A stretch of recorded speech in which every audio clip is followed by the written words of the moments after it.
What it do, baby? You know, it's your boy Bryson back with another video. Again, not on my main account. Why am I on my main account? I don't know, bro. But you could ask me that question and I could really tell you. I don't know.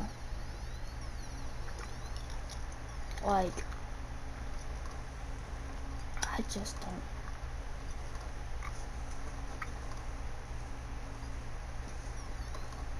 But, and it's a big but. We're going to my team. Ooh. And then we're probably going to go to church. My team doesn't have that much when you have nothing. But we did sell 2 of our cards. We had like about 2,000 empty, something around that. And did they sell? They both sold. Now I could buy this, but that would be very dumb.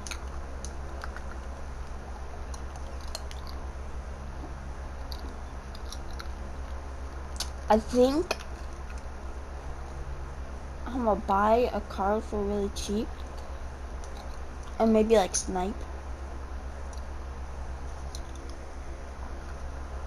I don't really want Isaiah Thomas.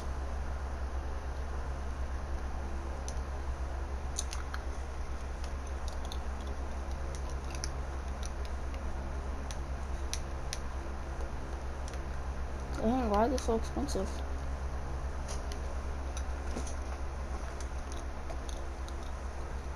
I want more like, yeah, Chris Paul.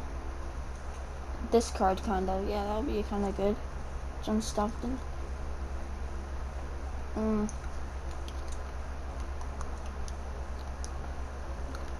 Probably John Stockton, 6-1. No, I think I'll pick up a John Stockton.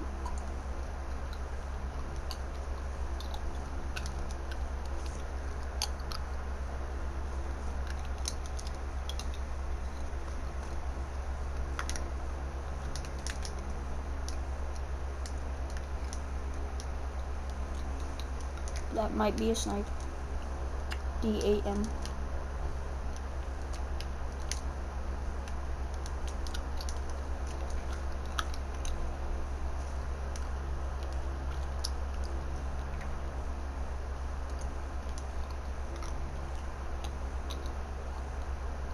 Ooh, not a snipe. 8,000.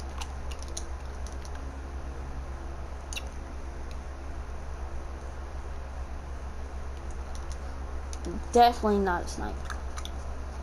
Wow.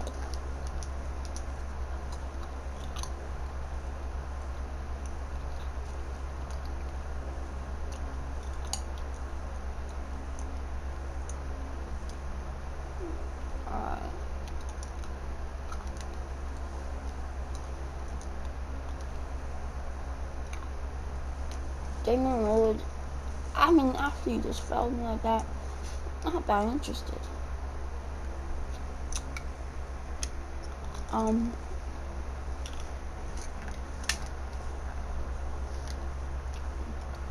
Yeah, I don't know.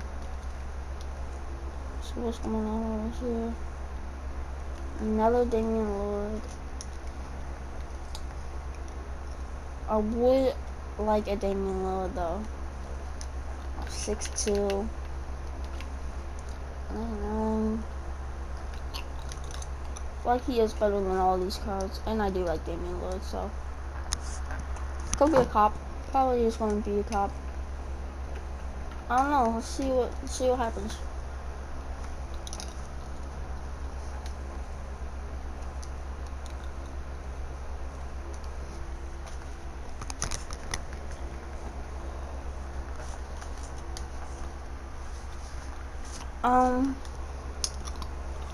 Do want him.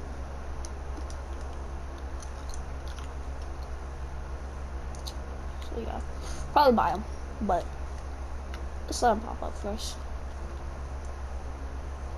That was probably a snipe. But if you're gonna put him right back up on option, he's not. But you're saving a couple hundred if you want to buy them.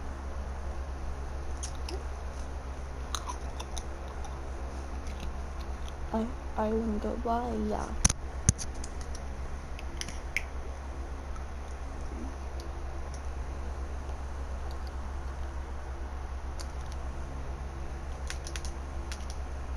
That was my fault. I was so slow on it. Like, I was so fucking slow on it.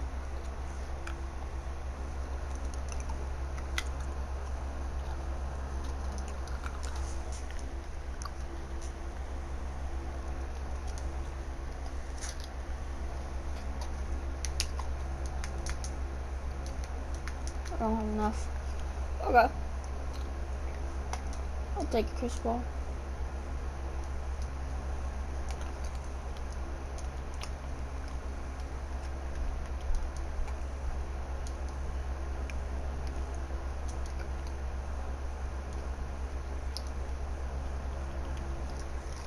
I think I need to snipe a couple more cards or something. 2 invincibles. You know,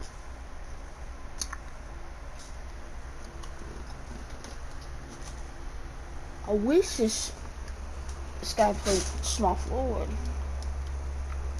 Or at least power forward, that's what I'm in position. I don't know, let me go try to snipe some more cards.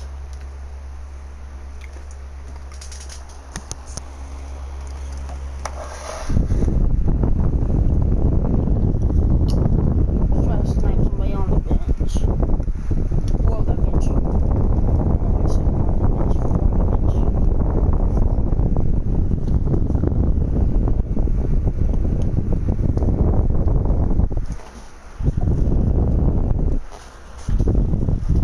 Yeah, better. So, yeah, baby.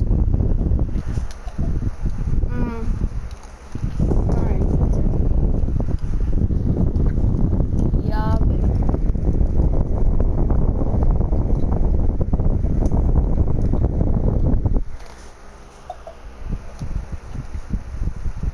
So, honestly,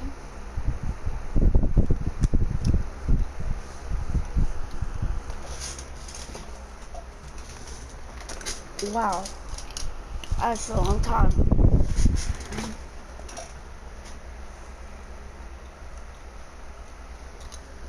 This is more like it right here. I need this card. I need that card right there. Come on, Klay Thompson, I need you. Ooh, and a Jimmy Butler. I would take a Jimmy. I mean, I'll take, but I don't really want him. You know what I mean? Like, I'll take him, but I don't really want him. Ooh. That's a lot of money now.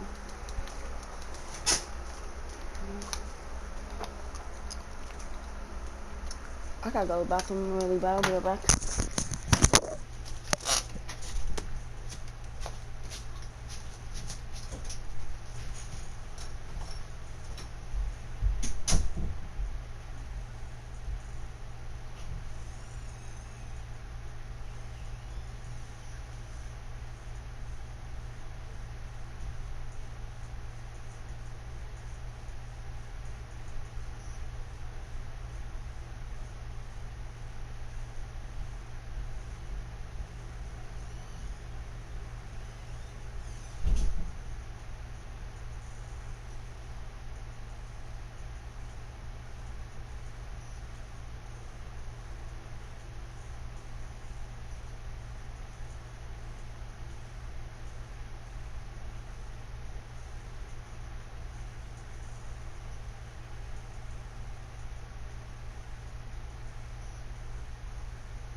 Who says you were there than me?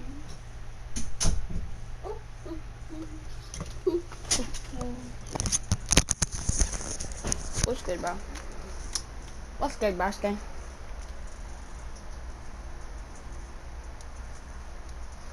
Alright. Help me out. What do I do?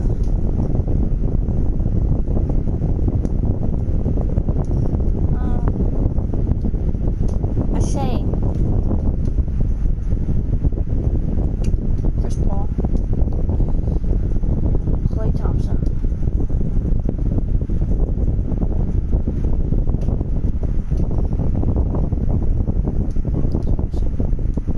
you want to win this game? I do one token. What's the token about here looking like right now? No, and I can buy Junior Redick. I feel like I'll play a couple games. Probably.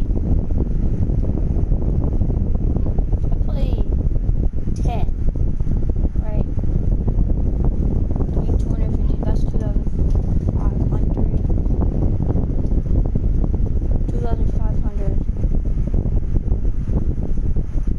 3,212. I really only want to be level 5, to be honest with you. That's all I really care about, but we'll just play. I don't know what else happened. We'll keep going. We'll just play. I mean, what kind of video is it if we're not playing the game, you know what I mean? Like,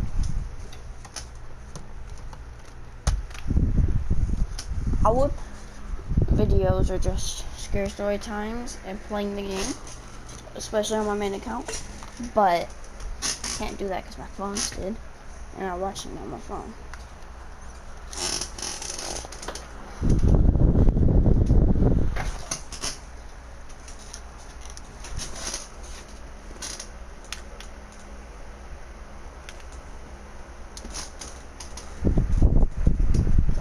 Like that jumper, dog.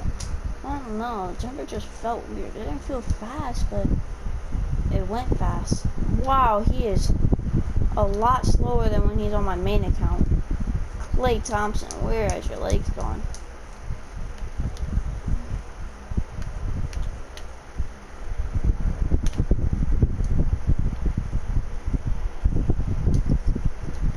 Big green. I don't know. This jump shot feels weird, but I don't know. I don't green like I do with my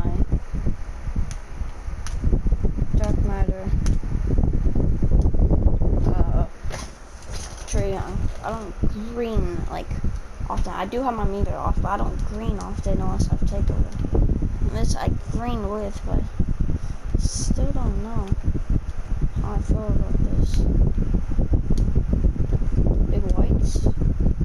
Oh no, he makes the shots.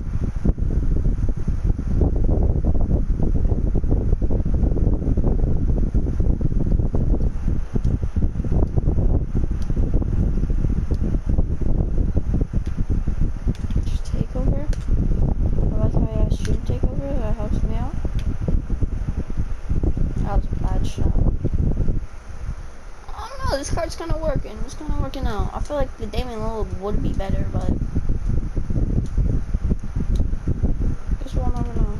They scored finally after since the start of the game.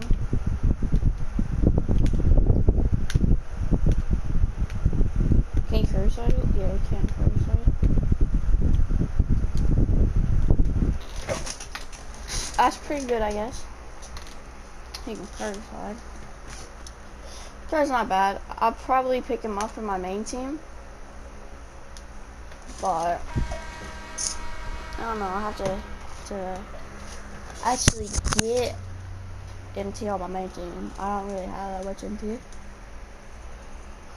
I don't think I'm gonna pack away for the end of the year.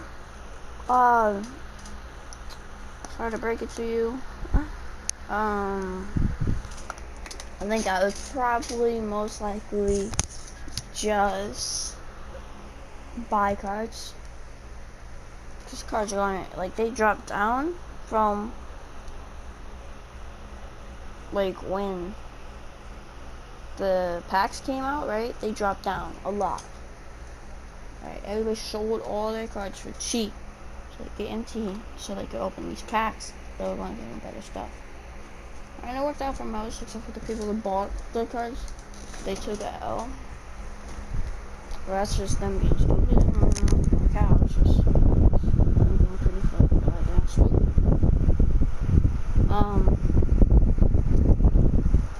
One token, wow. Alright, one token, wow. I clicked on a video, I didn't mean to. I clicked on this video. The worst thing that's ever happened to me involved a website called Omegle. I was really shy back when I was a junior in high school. I had lots of anxiety and so many friends. Not through any fault of my own, though. My parents used to move around a lot for work, so every so often, we'd just pick up sticks and move someplace new. This played absolute havoc on my social development for a while, and by the time I joined this new school during my junior year, I not only couldn't find the confidence to speak to people, I just didn't want to either. Like, what was the point when I was probably just going to move somewhere else within 12 months? But saying that, I also craved social interaction. I wanted it so bad, but just had no idea how to get it in any way that didn't turn me into a nervous wreck. And that's when I found Omegle. At first, I only ever used the text option. There was no way I was going to put myself on webcam for some total stranger to see. I talked to random internet people about politics, video games, pretty much anything. And after a while, I really started to feel myself kind of coming out of my shell. And it wasn't just text chatting with people online. The thing that did it was being able to learn to take rejection. Every so often on Omegle, someone would get bored and just ghost me. Maybe they didn't like the conversation. Maybe they didn't like... That's what account I'm on. What? That's what account I'm on. My account? No, my account. Huh? My account.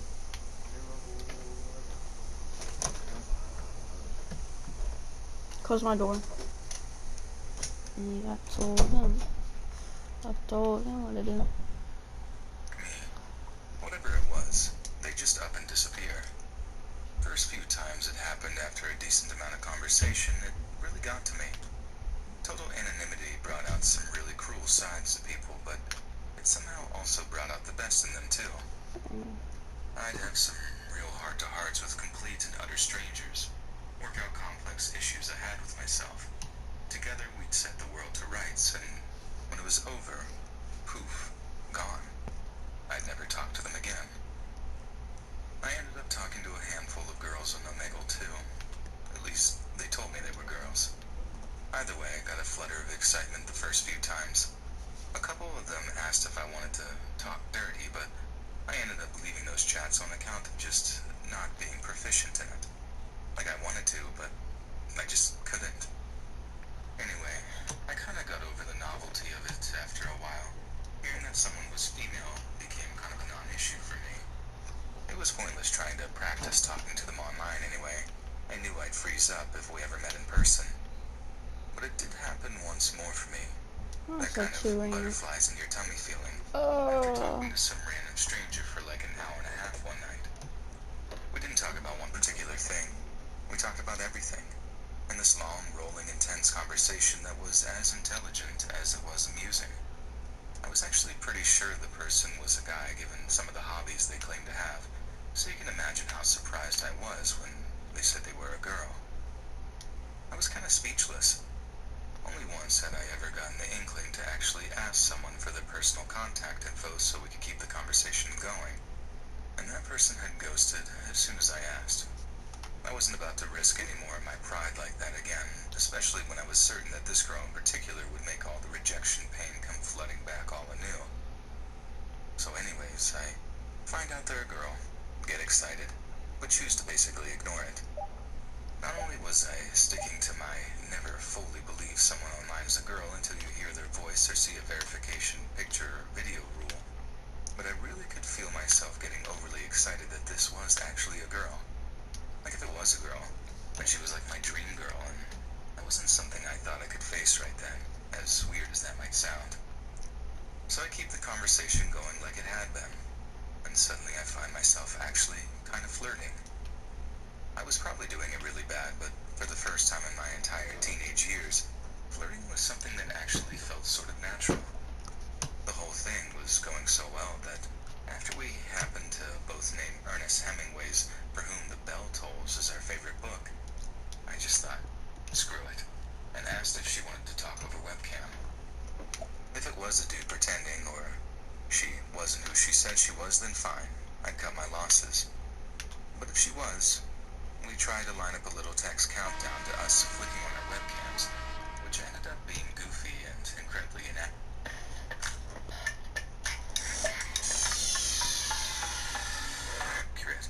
But it was still kind of cute, and helped me get rid of what little anxiety I had left. And when I saw her, wow, she was gorgeous. Legit one of the prettiest girls I'd ever seen to this day. And after some initial blushing and awkwardness, we carried on our conversation like it was the most natural thing in the world. Her name was Emily, and I've never crushed on a girl as hard as her ever. We spent like another 2 hours just chatting like that, and the whole time I was terrified of getting disconnected or something. I had to ask for like a phone number or email or something, so I was just kind of Give me a stuck in pack. limbo like that for Any a while pack, I'll until take I any. could summon up the courage. She was a senior who lived a few states away, but that didn't bother Alright. me. So I tried to push the What up? conversation towards relationships and whatnot, which gave me a way into asking her if she's single. She replies that she is single, but she might not be for long because she met this really cute guy. Obviously, I'm kind of disappointed to hear that, and I tell her I think whoever he is, he's a lucky guy. She starts laughing and says, "I was talking about you, idiot." And I think if I'd blushed any harder, I've gotten the full body pins and needles and everything on my face. By the time I regain my composure, I know the time is right to ask for her number. So, I think of a smooth way to ask her, one that's witty but genuine, Oh, and this work ain't up to going nailing well. the This delivery. ain't going And I well. think I see something in the window behind her, only it's light in her bedroom and dark outside, so I can't exactly see what it is. I ask if she lives with her parents. She confirms she does. Then I ask if it's on a ground floor apartment, and she says no, that it was a 2-story and that her bedroom was on the first floor. And that's when I start to worry. Because if she lived on the second floor, why did I think I could see what looked like a face just hovering in her window like that? Bang. And how do you even tell someone that, oh, we're having this awesome conversation, and I'm just going to be a jerk by telling you there's a face in your window, even though I'm not 100% sure of anything? I carry on staring at the dark shade for a second or two, trying to make sure it's not just my eyes or my monitor playing tricks on me. Emily obviously noticed my change in expression and asked me if everything's okay. I'm like, Customer's sure, I just thought I saw something. She turns around, looks blatantly at the window, and then tells me there's nothing there. Probably just a smudge on my monitor or something. I look again. It's just black, so I put it down to all the adrenaline going through me and just assume I made a mistake. The conversation carries on for a while, then the same thing happens. I'm so sure that I see movement in the window behind her that I actually do just sort of snap and say, "Yeah, I think there's something outside your window." She looks outside again, laughs, and says, "Oh, you mean that big branch out there? Yeah, we have a tree in our front yard, and it's windy all the time. It's probably just that." We laugh, and it breaks the tension, but it also sidetracks my move to ask for her number, so I decide to work up to it again. But right when I get there, right when I'm about to be like, "So, what's your phone number?" I see movement yet again, just over her shoulder. Only this time, it's really obviously the window behind her, opening. Like I could see the white bars shifting really slowly behind her, and I knew well that it was no tree branch, and that my eyes were definitely not playing tricks on me. That time I wasn't chill or suggestive about it. I just straight up shouted, "Emily, the window!" She then spins around to see exactly what I can see, which is a person wearing dark clothing climbing in through the open window. was super low resolution, so I couldn't see much apart from Emily just disappearing from the camera as she screamed and ran out of the room, only to be followed by this dark figure chasing her at speed. I just had to sit there and listen to the most horrific screaming and shouting sounds I've ever heard. She was home alone at the time, so there was just one set of female screams and occasionally this rough bark of the guy who was chasing her. Then all of a sudden there was a really high-pitched wail before everything went deathly quiet.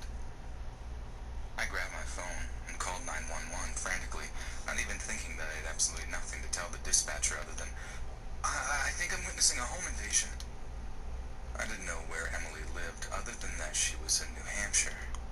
I had no last name, no specifics whatsoever that could actually lead the cops to her location. In the end, I got so frustrated that I hung up. There was nothing I could do. I just stared at the webcam images of her empty bedroom, praying she was okay. I'm not sure how long I was sat there, so I couldn't tell if the cops showed up quickly or not. Only that they did show up. I knew because I heard the sirens before I saw the flashing lights from the window of Emily's room. I heard them break into the house, and then I heard them shouting stuff like, "Police, show me your hands," and other garbled stuff.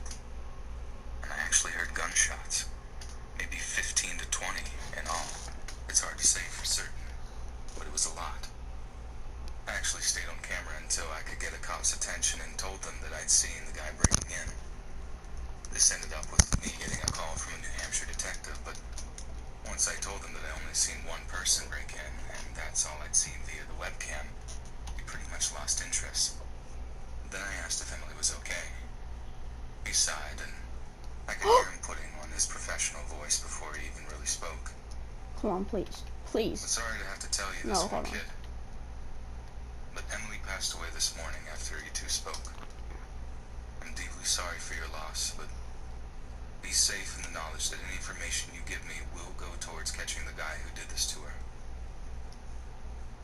Not exactly what he said, but you get the idea. I figured it was just a robber. Someone who wanted to subdue her before he emptied the house of valuables, but he killed her. The guy did things to her, So and laggy. then he killed her. He didn't even run once he'd done it either. He stuck around to carry on doing things to her until the cops showed up to shoot him when he must have rushed them or something. Must have had a weapon. For days afterwards, I searched the internet for articles about a New Hampshire murder and home invasion, Just watch it, B. and God help me, I found one. And that's why I know so much about the details of what had happened, and how this was about 6 or 7 years ago, and they still haven't caught the guy who did it. I do have hope as Muster family, because guys are getting caught years later when the cops get a lucky DNA match or something. Given how much I got so attached to Emily in that short period of time, knowing that there was so much special spark between us, and then You hearing saved her the final best scream, pack. that's been something that's messed with Wait, me what's for this years. one again? And I still take Hey, anti-anxiety I'm gonna save the best medication all pack this time later. for you know I think my it time right using now. Omegle was like Woohoo. the golden years of my social Oh, come life, on, shake. because Let me see a shake. now Let me see I'm a back shaky to shake. just not getting close to people. Fuck me, bro. because I I can't don't or I even don't talk want about to. it, bro. Shut the fuck up, This bitch. time it's Stop the because fuck out you. I Stop just don't have talking to it in me. to form Stop meaningful talking. attachments, Oh, I got a purple but one. I know just how easily people can be taken away from us. Yeah, I know. Oh my You all remember god. that thing, Omegle?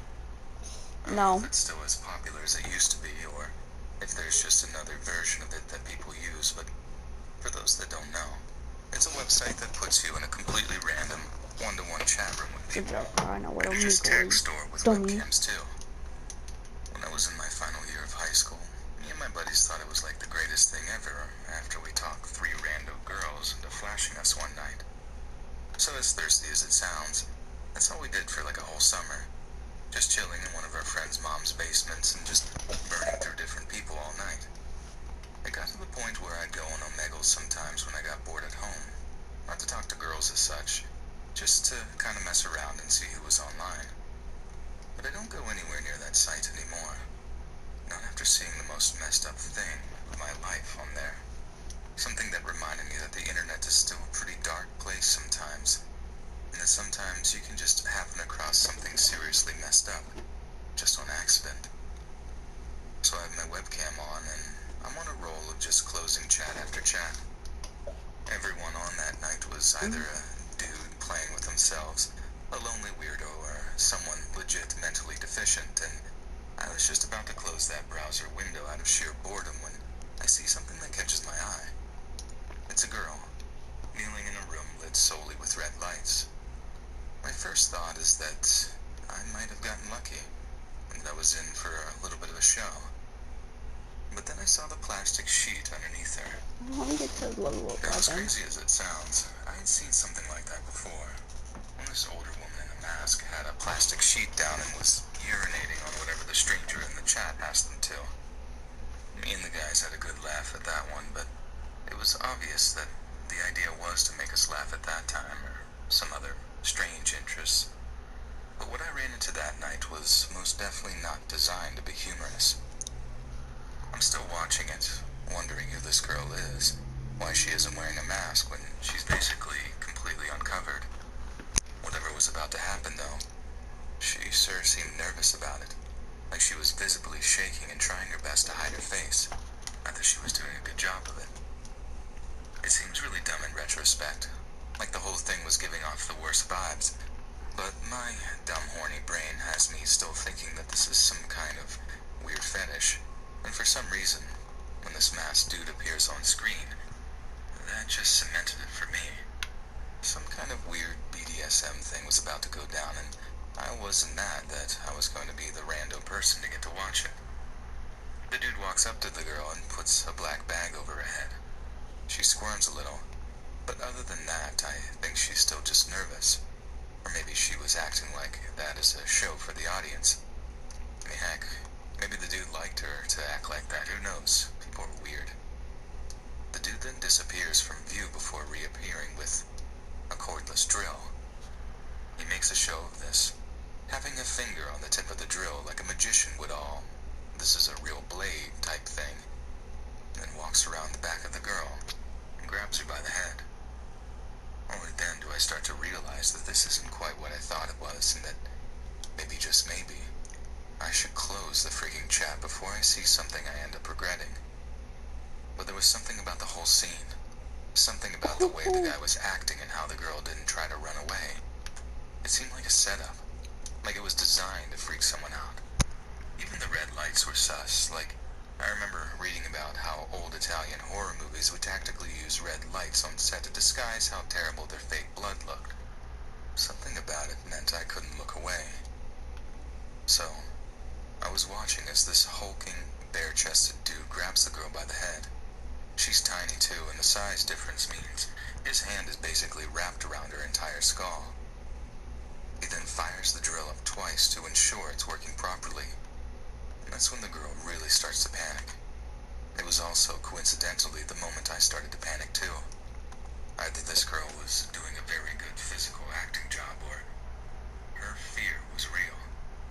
And if her fear was real, it meant the whole thing was real too.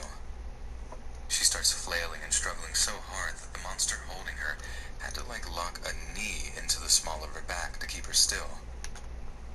The way they fell, you could basically only see her head, and her legs kicking behind them both. Like I said, I was almost certain the whole thing was fake, but the part that made me really doubt that was what happened to the girl's legs when the guy started to push the whirring, spinning drill into the back of her head. First of all, there was the noise. It was absolutely stomach-churning. The sound of what could easily have been metal on bone just grinding against each other. But that could be faked, right? And there was this horrible mix of screaming and the drill's motor whirring, and the girl grunting as the pain started to hit. But again, could all be acting at the end of the day. What I'm almost certain you can't fake is the way this girl's legs started to spasm when the guy pinning her down started to really push that drill into her brain. They moved in a way that I don't think I've ever seen before, almost like people act in cartoons when they're being electrocuted. I got this sick feeling in my stomach, and I immediately closed the chat window before I saw anything else. The whole thing left me really shaken up. Everyone I've explained what I saw to says they think was faked too.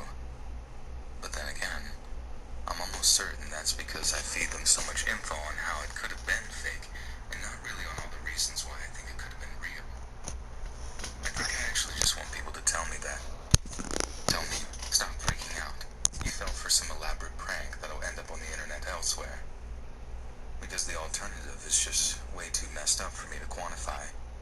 And a part of me still does think that I actually did watch a live snuff film that afternoon. I want to tell you guys that I later heard the cops found a body with a drill hole in the back of the head, or even that I read somewhere that it was just a prank, or even like a weird kind of viral marketing campaign or something. But the truth of the matter is, I just don't know. I never heard anyone else talk about the kind of thing I saw on Omegle that day, and I didn't ever go on that site again, so I didn't give myself a chance to catch a repeat performance, so to speak. I just try and tell myself that what I saw wasn't real, and that it was just an elaborate show to scare random internet strangers. That's what keeps the darker thoughts at bay when I'm reminded of it, and that's what helps me get to sleep at night. For a few years there, Omegle and chat roulette were like the best things ever. I know it sounds dumb, but the idea of coming face to face with random internet people absolutely terrified me at first. I wasn't the most confident of people when I was younger, and believe it or not, using stuff like Omegle actually helped me come out of my shell a little and learn how to talk to people. And naturally, like anyone who's spent a lot of time on Omegle, I have a lot of stories detailing some of the weirder encounters I've had on there. I mean, I've had some pretty amazing ones. I met one of my long-term gaming buddies on Omegle, and you'd be surprised at the number of girls who just want to show themselves off, so to speak, every once in a while. But I've also had my share of gross, sad, irritating, and downright scary encounters on Omegle too. And what I'm about to tell you is by far the most disturbing. And it's not some dumb creepypasta either. Every word of this is true. So I just gotten home from this terrible part-time job I was working in 2012, and at the time, my routine was like, get home, sneak one of my stepdad's beers from the garage, and see how palpable the mental illness was on Omegle that afternoon. I was actually having a good run at one point. I had a guy singing that Call Me Maybe song, another dude who did a magic trick, and a handful of pretty girls, and I think one dude was on acid or something. So all in all, I was in a pretty good mood by the time I hit end, and knew for what turned out to be the final time that night. Because when I do, I just see this dude sitting at his desk, staring blankly into the webcam. Immediately this hits me as unusual because most people are looking at their screens to see who you are and not straight up staring into the camera. I said like, hey, what's up? Or something. But the dude didn't reply. So I figured that there was just something wrong with his audio. Now I should add that it was usually around this time that I'd just end the chat and start a new one. If the person on the other end seemed too weird or like they wouldn't be much fun, I'd just skip them entirely. So as you can imagine, coupled with all the other weird stuff you're likely to see during an Omegle session, I ended up doing a lot of skipping. But something about this dude really got my attention. At first, when I saw him, he looked like he might be in his early to mid-teens, dark hair and eyes, kind of a baby face with scrawny shoulders. But the more I looked, the older he seemed to be. The guy had crow's feet, deep bags under his eyes. Pretty sure he had flecks of gray at his temples too. Like if he was as young as I thought he was, then he must have had the most brutal paper route in history. So for some reason, at a time I'd normally just ghost him, I said, are you okay, dude? Can you hear me? He nods. He could hear me, and it hit me that this might be another case of someone browsing Omegle while they're high. It might sound a little mean or whatever, but I figured that I'd just mess with him just a little bit. Maybe see if I could guess what kind of drug he was taking. I start talking real slow to him, trying to make him think time is slowing down or something, but he barely reacts. And it's then that I realize that he hasn't looked at his screen or monitor. The whole time, he was literally just staring at this little lens on his webcam. I break from the play acting and just ask him straight up, what kind of stuff are you on, dude? just shakes his head. So I ask him if he means he isn't on any drugs at all, and to that he nods. Now I'm torn between laughing because of what could have been a blatant lie and kind of freaking out because if he wasn't lying, and that was him sober, I made for one real creepy guy. And then out of nowhere, this guy reaches up towards his mouth like he's about to take out some gum or something. At first, I think he's going to show me some weird root he's been chewing on that made him look all sleepy. I mean, if there is such a thing, I was just kind of speculating. I know people can get some pretty weird South American plants and stuff from shady websites. But then it becomes obvious that he has hold of his own tooth. His front tooth, I think. Like in the grip of his thumb and forefinger. And then he starts to pull. I respond, "Dude, what are you doing?" All calm at first. And then he starts really getting a grip on his tooth, pulling it and twisting it. And I respond, stop. What are you thinking, man?" This all escalates until I hear like a deep cracking sound coming from this guy's mic. He twists the tooth free from his gum as blood starts to pour out of his mouth, then holds it up to the camera like he's all proud of himself. I am full-on squealing at the computer at this point, stuck between wanting to cover my eyes and turn it off, and not being able to look away because of what this guy is even doing. I asked him in like 100 different ways, "Why did you do that? Was it rotten? Can't you go to the dentist?" He doesn't say a word. He just spends a few more seconds smiling with this gap-toothed grin, mopping at the blood on his chin, holding up the tooth in front of the webcam.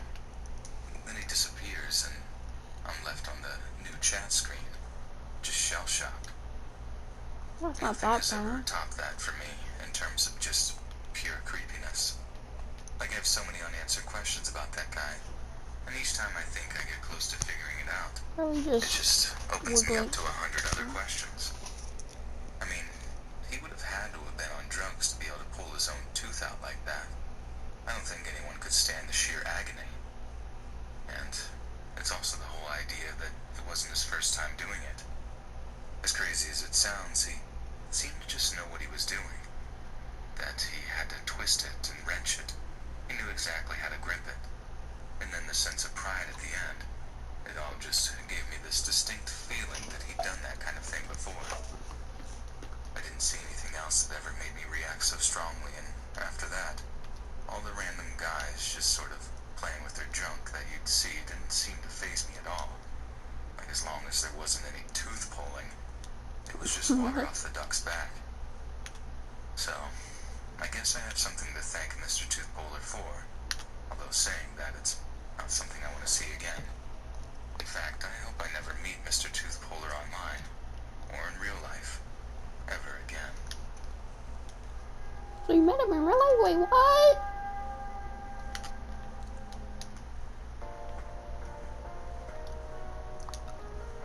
I like this jumper. I ain't even like that, bro. I kind of like this jumpy jumper.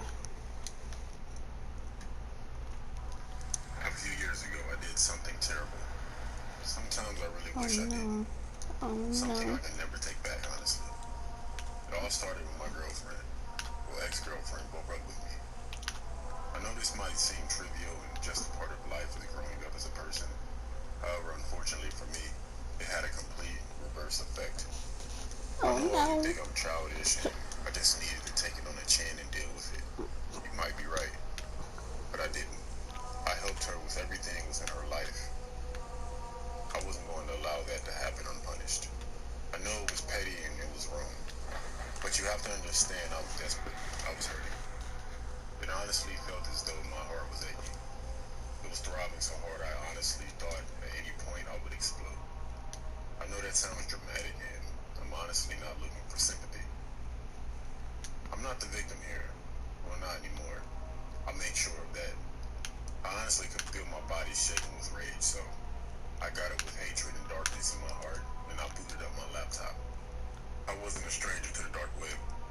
I've spent countless hours trying and failing to navigate it to help with my boredom. I only ever found the usual rabbit holes falling into the typical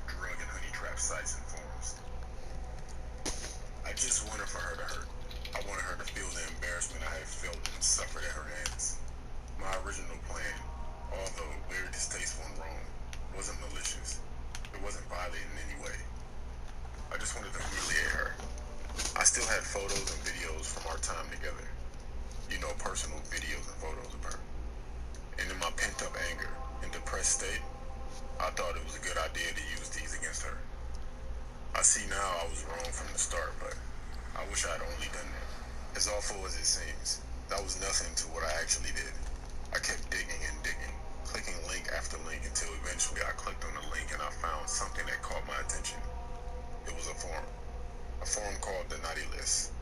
On the site was a question: do you know someone who has been bad?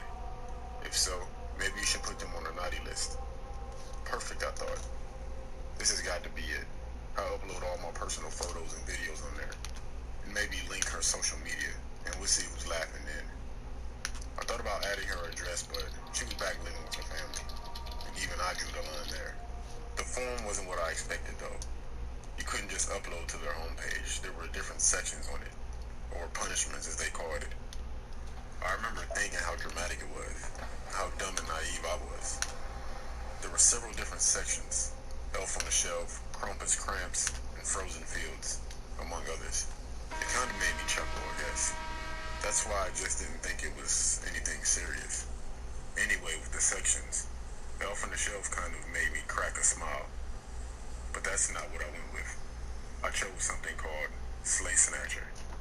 I don't know why, I just did. It was kind of funny to me. After clicking on it, I had to wait a good minute and a half before this bright white page loads up, filled with a few black text boxes, and a text that read, Santa is waiting for this write-up.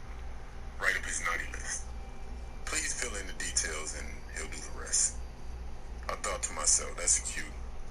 I just thought it was kind of stupid, but I filled it in regardless. It was name, age, and birthday, and links to the person's social media. It was all there. Everything I was so desperately looking for, and of course, photo uploads.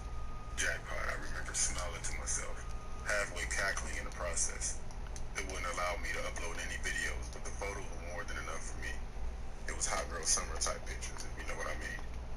It also asked for the person's address, but as I previously said, I wasn't really about to go that far. But I did right in her hometown, our hometown. Something I really wish I didn't do. After I had finished putting in her information without even a moment's hesitation, I clicked submit. After a few seconds, a little text box appeared asking, are you sure?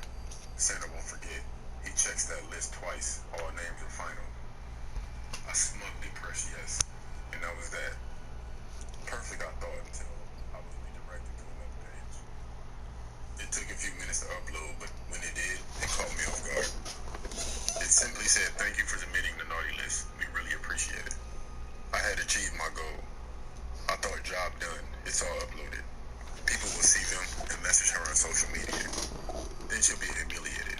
Feeling better about myself, I calmly and confidently shut down and wiped everything correctly, making sure I couldn't be traced or replicated in any way. The next morning, I woke with the biggest and most disturbing smile I've ever produced. I was so pleased with myself looking back on it now. It honestly makes me feel sick. I couldn't wait to see the fruits of my labor. I was so excited to see her suffer. I wanted to break her, and for her to feel as worthless as she had made me feel. To my absolute dismay and disappointment, nothing happened. I waited and I waited, but nothing. No angry phone calls or texts. No outraged social media posts. Nothing at all. I thought maybe at first she could have been trying to ignore it. Or maybe she reported the abuse and had been told not to engage any potential troll or creeper. I mean, surely it worked, right? I mean, there's no way I could check. I couldn't find that link again even if I tried. Anyone who surfed the deep web or dark web would know this is true. It's just not cataloged, it's a mess. And I only stumbled across it by chance in the first place. I wish I hadn't. So a few more days go by. Sometimes I just feel worthless. Like everything's my fault. But then my dad told me. And by now my excitement was faded. And I feel dejected and genuinely upset that it clearly hadn't worked. No one could be so calm if it had worked. And I couldn't exactly ask her to go check. That would just point the finger straight at me. So after a while I just gave up. In truth, the whole ordeal was now tiresome to me. And as sad as it sounds, it has strangely made me feel better. Like I hadn't gotten it all out of my system. somehow. A few more days later, I was awoken to a loud knock on my door. Previous drama of my former relationship had completely escaped my mind at this point. And just for some context, I live alone and don't get many visitors at all.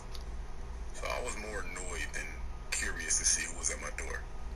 So you can imagine my shock Stupid. when I flung open my door to be greeted by the stern faces of 2 police officers. Shit, I thought to myself, this is it, I'm going to prison. Everyone is going to think I'm some kind of freak, which I guess in all fairness, I was at the time. They asked to come in, and I of course obliged. I said, come on. I remember thinking at the time, they've only asked me to come in. As of right now, I'm not under arrest or anything, so I better see what they want. But what they asked me completely and utterly knocked the wind out of me. When was the last time you saw Katie? I was speechless, and for a second, I must have looked like the most guilty and suspicious person in the world. Realizing this, I quickly shook the look of surprise and dread off my face, and answered as calmly as I could muster. Not since we broke up, around 2 weeks ago. This was true, but it didn't save me from the barrage of intense scrutiny and questioning. Where were you on the night of? I told them the truth at home.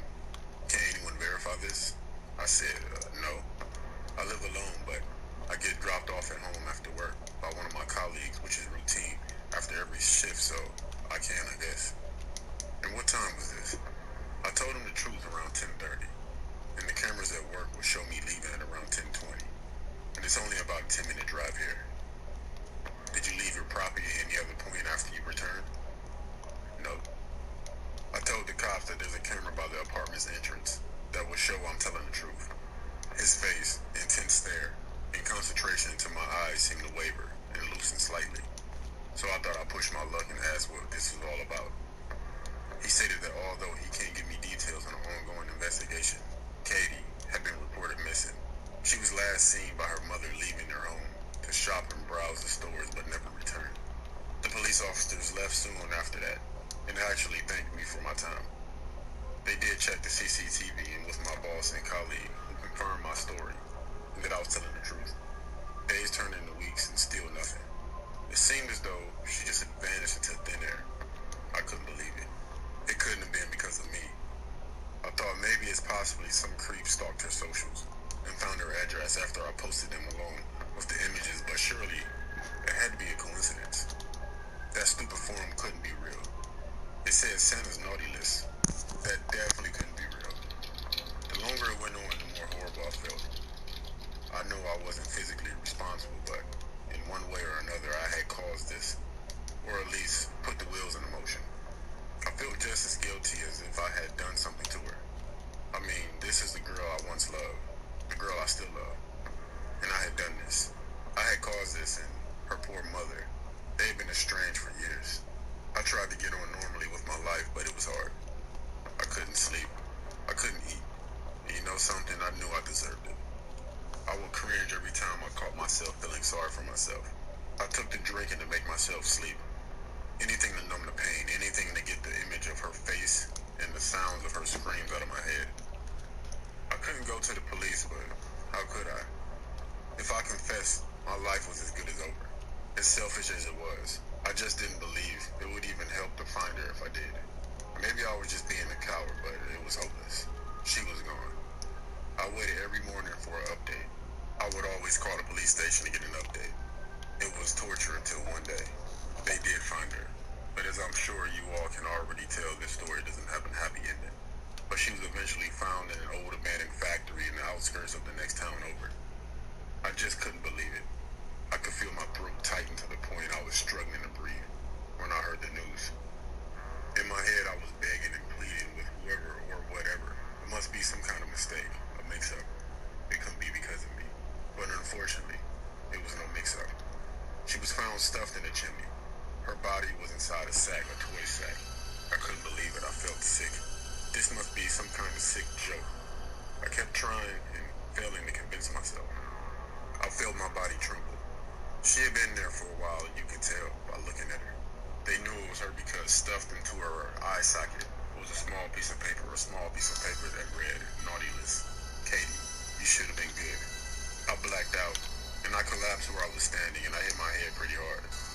When I regained consciousness, I hoped I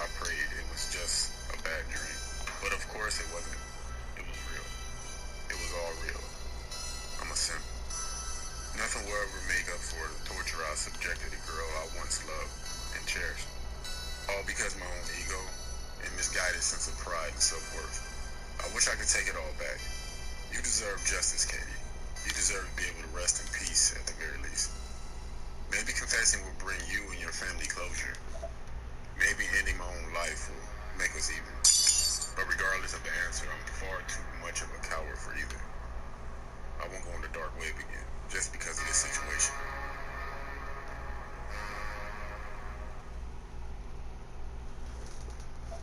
I'm only 14 years old, but I'm very tech savvy.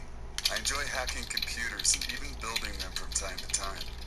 One of my more recent and morbid hobbies has been exploring the deep web. Before you get the wrong idea, I don't go there for the dark stuff. Well, I do, but not the kind of stuff you're thinking about. I explore the deep web for the joy of finding new websites. Brand new, off-kilter, bizarre ones. I find them and catalog them for my own personal enjoyment. It feels like I'm actively discovering new parts of an ever-growing planet, or at least the dark side of one. Despite it being the deep web, most of the sites I've come across are mundane and uninspiring. For instance, a 9/11 conspiracy site, a dating site for white supremacists, and a site dedicated to assassinating the president. Boring.